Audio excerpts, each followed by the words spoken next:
Vous informer est notre devoir. Madame, Monsieur, bienvenue à cette grande édition du journal sur Mandico Télévision. Tout de suite, le sommaire.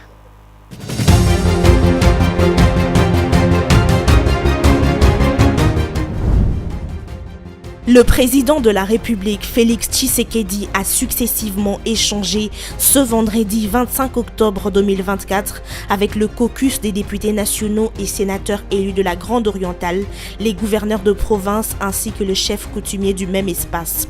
Le chef de l'État a examiné les différents défis de la Grande Orientale.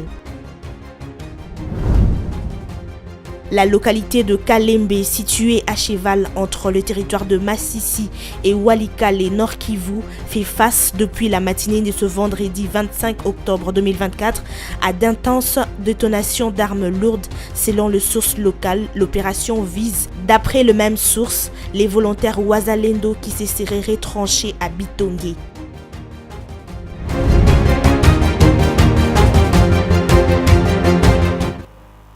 Bonsoir. À la une de l'actualité, poursuivant son séjour à Kisangani, le président de la République, Félix Tshisekedi, a successivement échangé ce vendredi 25 octobre 2024 avec le caucus des députés nationaux et sénateurs élus de la Grande Orientale, les gouverneurs de province ainsi que le chef coutumier du même espace. Le chef de l'État a examiné les différents défis de la Grande Orientale. Suivez.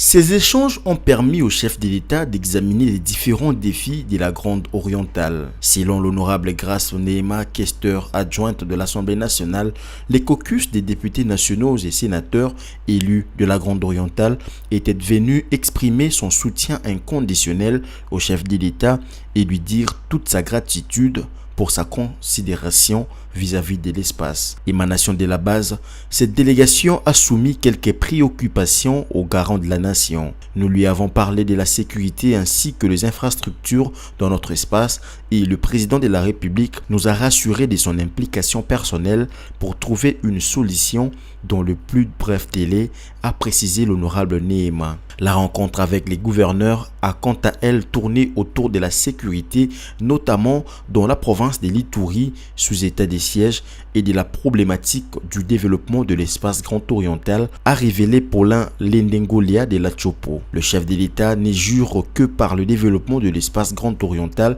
et il nous a promis des solutions dans le plus bref délai, a-t-il ajouté. Reçu en dernier, le chef coutumier a remercié le chef de l'État d'avoir honoré la Grande Orientale par la nomination de 4 ressortissants de cet espace au sein du gouvernement souminois. Les représentants de pouvoir coutumier ont félicité le président de la République pour les réalisations déjà en cours dans la Grande Orientale.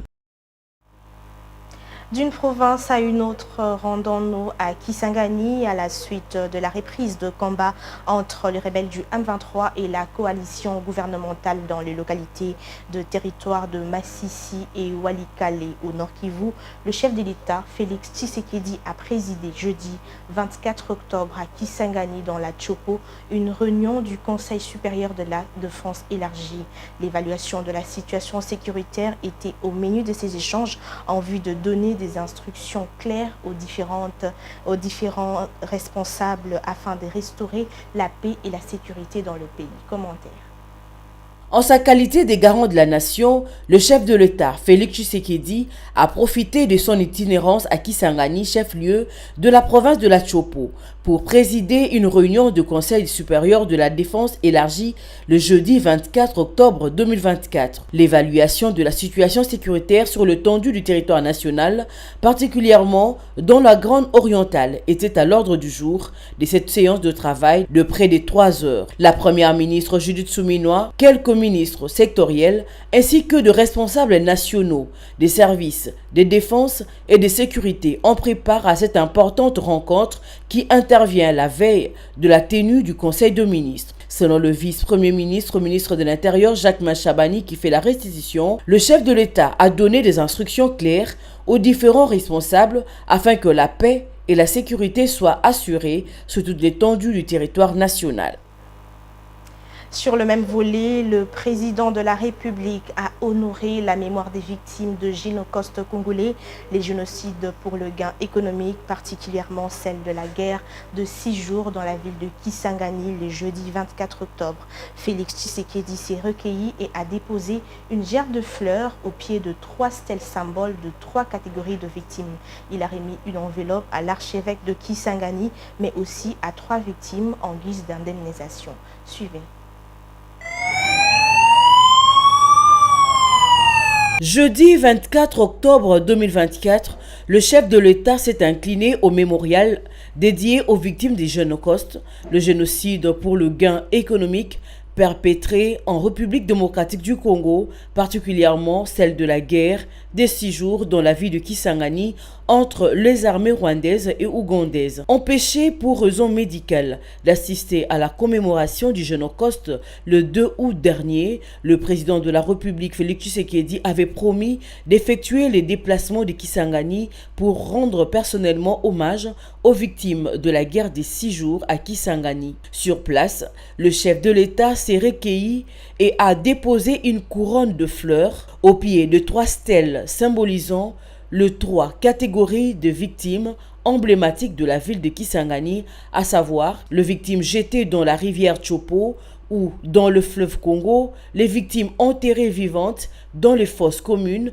les victimes portées disparues. Le président Félix Tshisekedi s'est enfin rendu au siège du Fonds spécial de répartition des indemnisations aux victimes des activités illicites de l'Ouganda en RDC, FRIVAO, pour remettre symboliquement une enveloppe d'indemnisation. À cet effet, 2 500 000 $ ont été remis à l'archevêque de Kisangani pour le compte de l'Église catholique ayant subi des dommages lors de cette guerre. 3 victimes ont également reçu chacune 2 000 $ de main propre du chef de l'État.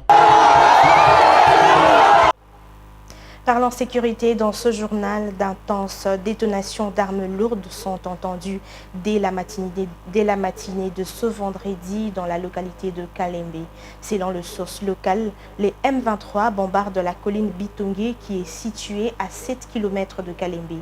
L'opération vise, d'après la même source, les volontaires Wazalendo qui se seraient retranchés à Bitongue. Suivez. D'intenses détonations d'armes lourdes sont entendues dès la matinée de ce vendredi dans la localité de Kalembe. Selon les sources locales, le M23 bombarde la colline Bitongue qui est située à 7 km de Kalembe. L'opération vise, d'après les mêmes sources, les volontaires Wazalendo qui se seraient retranchés à Bitongue. Les rebelles du M23 sont en train de lancer des bombes partout dans la forêt dans la colline de Bitongue à partir de la localité de Kalembe. Entre Kalembe et Bitongue, il y a 7 km. Cette colline est visée parce que les Wazalendo se seraient retranchés. Ils utilisent beaucoup d'armes lourdes. Les Wazalendo ne répliquent pas, c'est pourquoi ça semble calme à Kalembe, rapporte la même source. Bitongue est également le nom du village considéré depuis des années comme bastion de la milice Alliance des patriotes congolais pour un Congo libre et souverain des janvier Karairi. Les bombardements sont menés depuis Kalembe, localité perdue par les forces d'autodéfense appuyées par l'armée. Par ailleurs, le M23 poursuit son mouvement dans Walikale, le plus vaste territoire du Nord Kivu, selon plusieurs sources. La résurgence des violences armées en plein cessez-le-feu préoccupe un nombre de personnes. Le M23 a lancé l'offensive dimanche dernier et a déjà conquis au moins 5 villages du territoire de Walikale, à savoir Kalembe, Kalonge, Ioula, Matende et Lulindu, d'après des sources coutumières dans la région.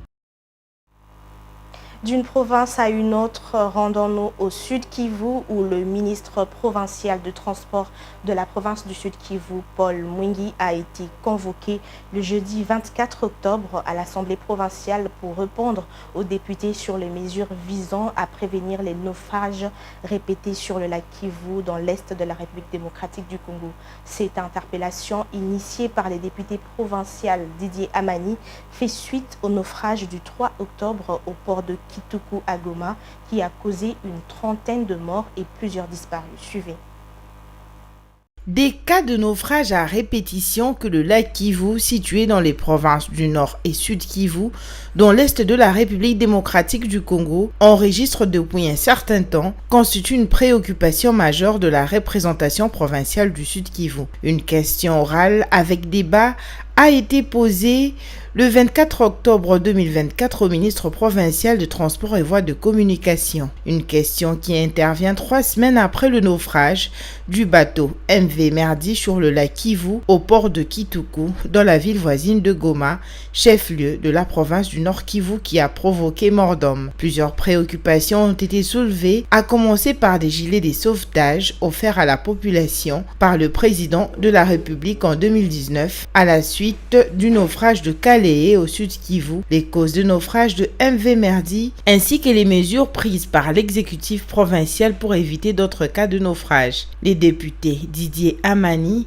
à l'initiative de cette plénière, donnent l'économie de ce qu'il attend du ministre invité. Il y a eu beaucoup de cas de naufrage sur les eaux du lac du Sud Kivu, notamment sur le lac Kivu, sur le lac Tanganyika, rivière Ulindi et d'autres.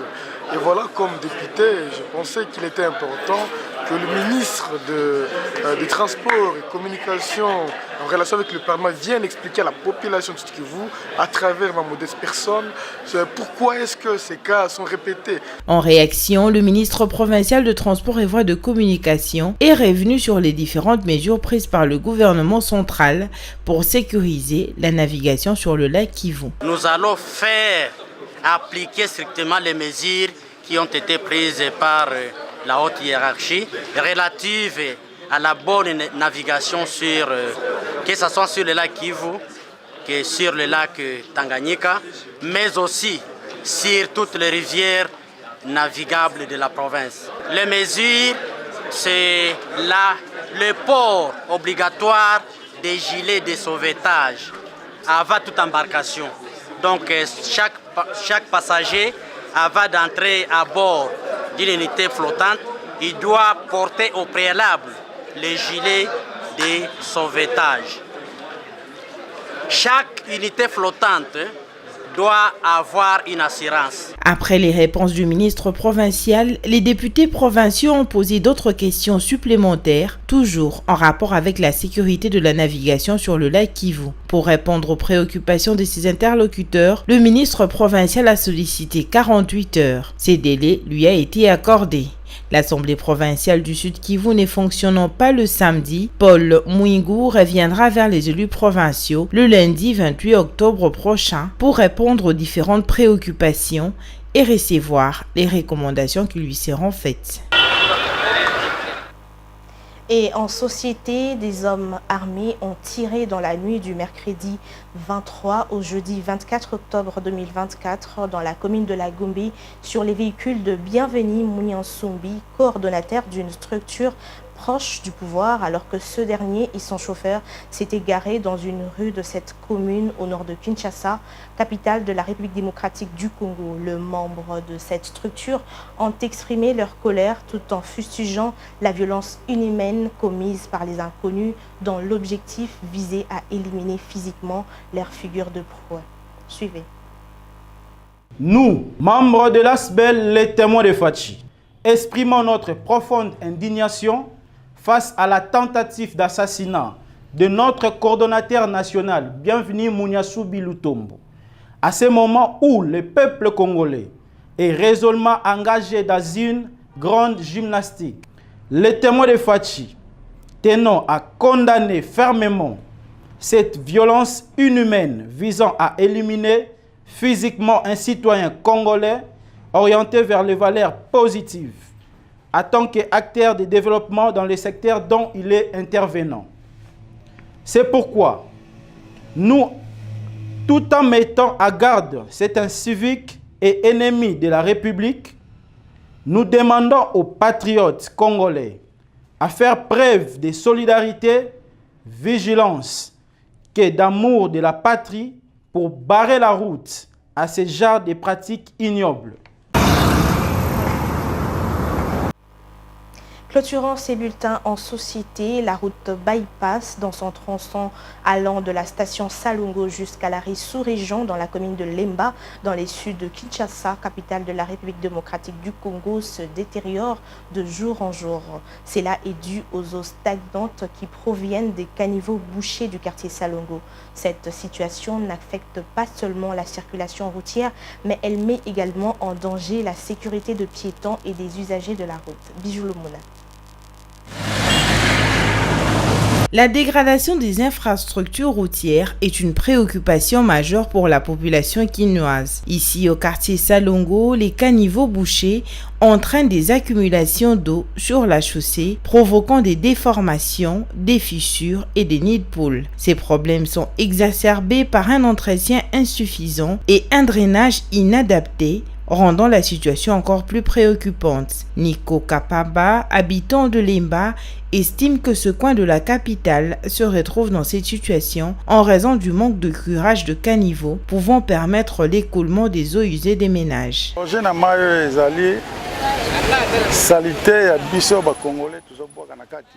L'origine des cétos, ce sont des caniveaux bouchés par la saleté que nous, Congolais, jetons dans ces caniveaux. Les caniveaux construits par les Belges étaient en béton, mais les gens prennent ces bétons pour les vendre, laissant les caniveaux ouverts. Ensuite, les gens viennent y jeter leurs immondices. Le gros sac que vous voyez ici contient des déchets jetés et ceux-ci bloquent les poches de visite des caniveaux et empêchent l'eau de couler.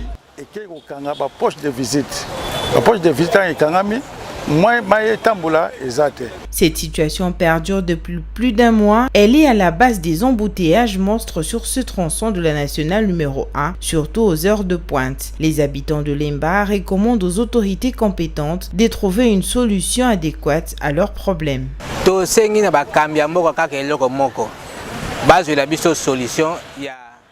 Nous demandons aux autorités de la ville une seule chose, nous trouver une solution pour la canalisation de ces eaux. C'est la deuxième fois que nous sommes confrontés à ce genre de situation. Il y a 2 ans, les agents de l'OVD sont passés pour effectuer des travaux et la route était devenue praticable. Depuis lors, l'OVD n'est plus revenu. L'air est pollué par des odeurs nauséabondes. Que l'autorité urbaine fasse quelque chose pour évacuer cette saleté. Au-delà des dangers immédiats, la dégradation de cette route a aussi des répercussions économiques significatives. Les commerçants qui exercent leurs activités le long de la route bypass n'arrivent plus à réaliser leur chiffre d'affaires. Les délabrements des routes causés par les eaux stagnantes est un enjeu majeur de sécurité publique et économique. Aux dernières nouvelles, les travaux de réhabilitation de ce tronçon ont débuté le mercredi 23 octobre dans l'après-midi. L'exécution de ces travaux sera d'un grand soulagement pour les riverains ainsi que les usagers de cette route. C'est cet élément qui met fin à ce journal, mais avant de nous quitter, place au rappel de titres.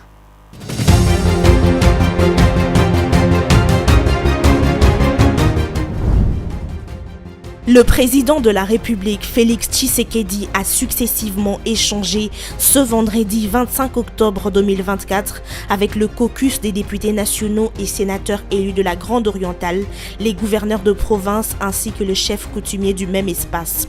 Le chef de l'État a examiné les différents défis de la Grande Orientale. La localité de Kalembe, située à cheval entre le territoire de Massissi et Walikale Nord Kivu, fait face depuis la matinée de ce vendredi 25 octobre 2024 à d'intenses détonations d'armes lourdes. Selon les sources locales, l'opération vise, d'après le même source, les volontaires Wazalendo qui se seraient retranchés à Bitongué.